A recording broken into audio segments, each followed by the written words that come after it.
अस्सलाम वालेकुम दोस्तों, क्या हाल चाल है, कैसे हैं आप सब। उम्मीद करता हूँ मेरे तमाम दोस्त भाई बखैर आफियत होंगे और मज़े में होंगे। Welcome back to another video. आज की वीडियो में हमारे पास है टोयोटा प्रियस 2017 मॉडल। गाड़ी के ऊपर 3 ट्रबल कोड्स आ रहे हैं: कूलेंट पंप ओवर रेवोल्यूशन का, coolant pump B circuit open का और coolant bypass valve actuator stuck open.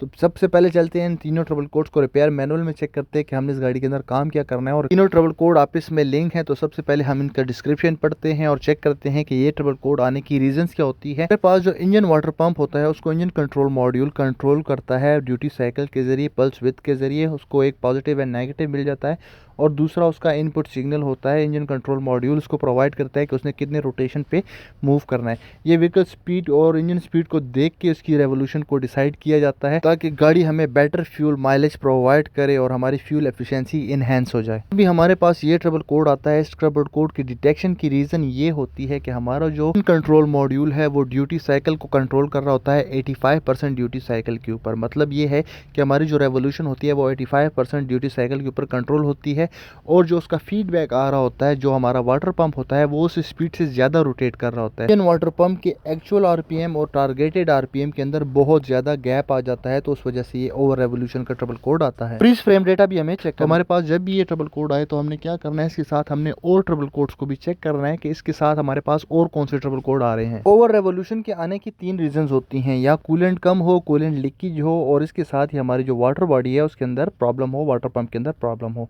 अब चलते हैं, हमारे पास जो दूसरा ट्रबल कोड आ रहा था coolant pump B circuit open का, उसके आने की क्या रीजंस होती हैं। वो coolant pump B circuit open का ट्रबल कोड हमारे पास तब आता है जब हमारा जो वाटर पंप है वो बिल्कुल स्टक हो जाए और वो मूव ना कर रहा हो, रोटेट ना कर रहा हो, तो उस सूरत में हमारे पास ये ट्रबल कोड डिटेक्ट किया जाता है। इस ट्रबल कोड के आने की 2-3 रीजंस हो सकती हैं। हमारे वाटर पंप की वायरिंग शॉर्ट हो सकती है, वाटर पंप असेंबली के अंदर प्रॉब्लम हो सकता है, वाटर पंप असेंबली की रिले में या उसके फ्यूज में प्रॉब्लम हो सकता है और हमारे इंजन कंट्रोल मॉड्यूल के अंदर भी प्रॉब्लम हो सकता है। कोड में वाटर पंप की जो एक्चुअल स्पीड होती है और टारगेटेड स्पीड होती है उसमें 900 आरपीएम का डिफरेंस हो जाता है। जो एक्चुअल स्पीड होती है वो 900 आरपीएम लेस रोटेट कर रही होती है।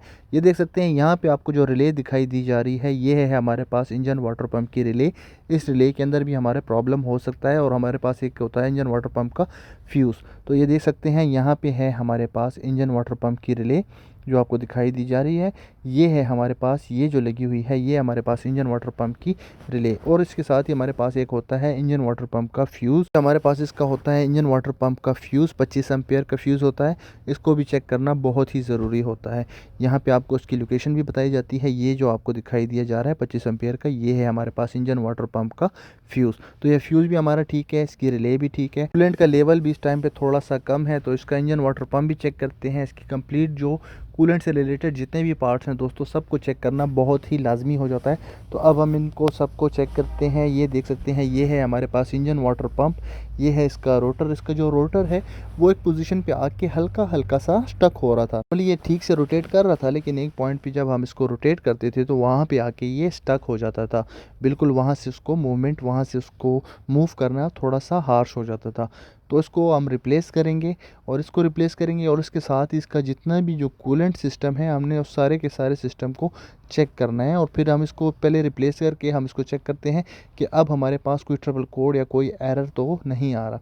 ये देख सकते हैं ये हमने इसको लगा दिया है। यहाँ पे हमारे पास देख सकते हैं जो हीटर का कूलेंट टेम्परेचर है और जो कूलेंट टेम्परेचर सेंसर है दोनों के अंदर 1 डिग्री का डिफरेंस है। और यहाँ पे हमारे पास जो आरपीएम है, आरपीएम में 400 टू 500 आरपीएम्स का डिफरेंस है, जो कि ठीक है, इतना डिफरेंस में कोई प्रॉब्लम नहीं होता।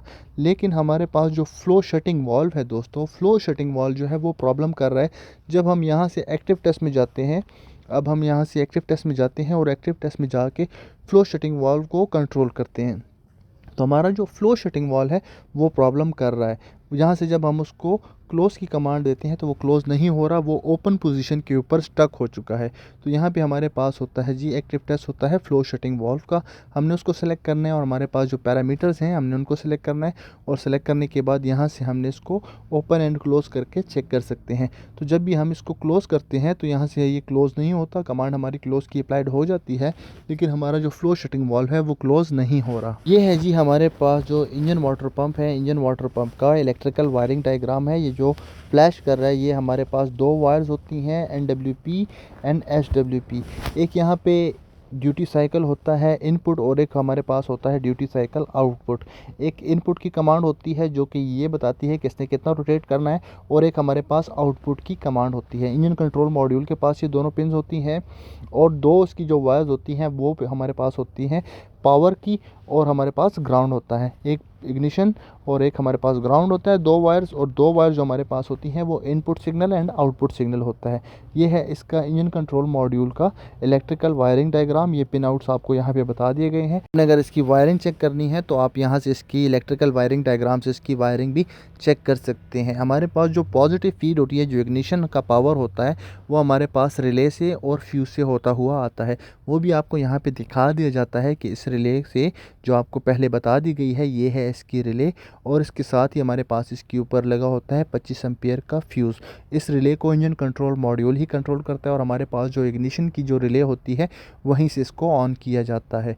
तो जब भी हम इग्निशन स्विच ऑन करते हैं, हमारी जो पावर सप्लाई है वो उसको प्रोवाइड हो जाती है, और जो हमारा जो ड्यूटी साइकिल है, जब हम गाड़ी को स्टार्ट करते हैं या व्हीकल स्पीड हमारी बढ़ती है, तो उससे उसी से रिलेटेड इंजन कंट्रोल मॉड्यूल हमारे वाटर पंप को कमांड करता है। दो ट्रबल कोड तो हमारे वाटर पंप रिप्लेस करने से चेंज हो चुके हैं, लेकिन हमारे पास जो तीसरा ट्रबल कोड आ रहा था, flow shutting valve trouble code, हमारा क्लियर नहीं हो रहा था। और यहाँ पे देख सकते हैं हमारे पास जो हीटर के अंदर जो सेंसर लगा होता है और कूलेंट टेम्परेचर सेंसर के अंदर 3 डिग्री का डिफरेंस होगा तो ये प्रॉब्लम आएगा। तो इसमें हमारे थर्मोस्टेट की प्रॉब्लम हो सकती है, वाटर पंप के अंदर प्रॉब्लम हो सकता है, कूलेंट लीकेज हो सकता है, फ्लो शटिंग वाल्व के अंदर प्रॉब्लम हो सकती है, हमारे रेडिएटर के अंदर ब्लॉकेज हो सकती है। ये रेडिएटर हमने सारी चीज़ें इसकी चेक की हैं दोस्तों। और फिर उसके बाद जब हमने इसका इन्वर्टर रिमूव करके इसके फ्लो शटिंग वाल्व को खोलने के लिए चेक किया है, तो ये देख सकते हैं, ये हमारे पास इधर कूलेंट सेंसर लगा हुआ है, बीच में लगा हुआ है हमारा फ्लो शटिंग वाल्व लगा हुआ है, और उस साइड पे हमारे पास इंजन कूलेंट टेम्परेचर सेंसर 2 लगा हुआ है। ये दो सेंसरों के बीच में जो लगा हुआ है ये है फ्लो शटिंग वाल्व। तो ये फ्लो शटिंग वाल्व हमारा लीकेज था और ख़राब भी था, जिसकी वजह से ये सारा प्रॉब्लम क्रिएट हो रहा था। कूलेंट हमारा यहाँ से लीक कर जाता था, जिसकी वजह से हमारा जो पहले वाटर पंप है वो भी ख़राब हुआ है। तो ये हम इसको खोलेंगे, उसको रिप्लेस करेंगे दोस्तों, और इसको रिप्लेस करके पहले आपके साथ इसको शेयर करते हैं। ये देख सकते हैं, ये इसकी हालत है, ये बहुत ज़्यादा ख़राब हो चुका है, तो इसको हमने रिप्लेस करना है। वाल्व को हमने रिप्लेस कर लिया है, फ्लो कंट्रोल वाल्व को, ये देख सकते हैं हमने इसको रिप्लेस कर दिया और गाड़ी को मेंटेनेंस मोड में स्टार्ट करके अब इसको दोबारा से चेक कर रहे हैं कहीं से कूलेंट वगैरह लीकेज तो नहीं कर रहा। फ्लो कंट्रोल वाल्व्स की दूसरी तरफ पे हमारे पास इंजन कूलेंट टेम्परेचर सेंसर 2 लगा होता है। एक टेम्परेचर सेंसर जो है वो हीटर के अंदर भी लगा होता है। जैसा कि हमारे पास एग्जॉस्ट गैस मैनेजमेंट सिस्टम के लिए जो कूलेंट टेम्परेचर सेंसर इससे पिछली जनरेशन की प्रियस में आता था, वो ही उसी तरह से इस जनरेशन की प्रियस के अंदर भी हमारा जो एग्जॉस्ट लगा हुआ है, एग्जॉस्ट के ऊपर एक पाइपलाइन लगी हुई है, उसके अंदर एक थर्मोस्टेट लगा हुआ है, और वहाँ से एक पाइप जो है हीटर को आता है, और उस हीटर के उस पाइप के ऊपर हमारे पास हीटर कूलेंट टेम्परेचर सेंसर लगा होता है। ये है हमारा फ्लो कंट्रोल वाल्व, ये हमने रिप्लेस किया। ये यहाँ से क्रैक था, पहले भी किसी भाई ने सिलिकॉन्स वगैरह लगा के इसको बंद करने की कोशिश की है। अब हमने इसको रिप्लेस कर दिया दोस्तों, गाड़ी मेंटेनेंस मोड में है। अब हम इसको चेक करते हैं, फ्लो कंट्रोल वाल्व को एक्टिवेट करते हैं और देखते हैं कि ये फ्लो कंट्रोल वाल्व अपना अच्छी तरह से वर्किंग कर रहा है या नहीं कर रहा। इसके साथ ही दोस्तों जो हमारा जो कूलेंट सिस्टम है, हमने उससे अच्छी तरह से एयर को निकाल देना है। तो हमने हीटर की साइड से भी इसको फिल करना है, और जो हमारा इंजन की साइड है उसके पाइप्स को भी कूलेंट से अच्छी तरह से फिल आउट कर लेना है, ताकि किसी भी जगह से एयर बीच में ना रहे। और थोड़ी सी एयर दोस्तों, जब हमारा फ़ैन 2-3 बार चल जाए, मेंटेनेंस मोड में डाल के आपने फ़ैन को चलाना है। जब फ़ैन हमारा 2-3 बार चल जाए तो उसके बाद आपने जो हमारे पास जो कैप होती है कूलेंट की, उसको लूज़ करना है और वहाँ से स्टीम या एयर को निकाल देना है। इस गाड़ी के अंदर हमारा जो फ्लो कंट्रोल वाल्व था वो स्टक टू ओपन था और वो लीक भी था। वहाँ से कूलेंट लीक होता था, गाड़ी के अंदर कूलेंट कम हो जाता था, गाड़ी हीटअप होकर इंजन वाटर पंप ड्राई चलने की वजह से स्टक हो जाता था, और ओवर रेवोल्यूशन के ट्रबल कोड पहले आ जाता था। उसके बाद जो कूलेंट पंप है वो स्टक हो जाता था। तो ये सारी वजह थी जिसकी वजह से ये सारा प्रॉब्लम क्रिएट हो रहा था। तो यहाँ से हमने control the flow control valve का एक्टिव टेस्ट को सेलेक्ट करना है। ये मैं टेक्स्ट स्ट्रीम के ऊपर चेक कर रहा हूँ, ताकि कोई भी किसी भी किस्म का कोई शक व शुबा ना रहे। तो वैसे हम लॉन्च के ऊपर भी इसको चेक कर लें तो कोई प्रॉब्लम नहीं होगी, सेम दोनों सेम ही वर्किंग करते हैं। लेकिन यहाँ पे हमारे पास ज़्यादा पैरामीटर्स हमें सिंगल स्क्रीन पे देखने को मिलते हैं। तो इस एक्टिव टेस्ट को हम सेलेक्ट करते हैं और इसके साथ ही हमारे पास जो डाटा स्ट्रीम में हमारे पास जो पैरामीटर्स होते हैं वहाँ पे हमने कुछ पैरामीटर्स को सेलेक्ट कर देना है। और उन पैरामीटर्स में एक हमारे पास होता है engine water pump target speed and engine water pump speed. दूसरा हमारे पास होता है engine coolant temperature sensor and heater coolant temperature sensor. ये चीज़ें हैं जो हमने इसके अंदर वर्किंग करने के बाद बहुत अच्छी तरह से उनको मॉनिटर करना है, इनको चेक करना है। Targeted speed and actual speed को चेक करना है। जितना कम से कम दोनों के बीच में गैप होगा उतना ज़्यादा बेहतर है। जो पैरामीटर्स मैंने आपको बताए हैं वो हमने यहाँ से सेलेक्ट कर लिए हैं।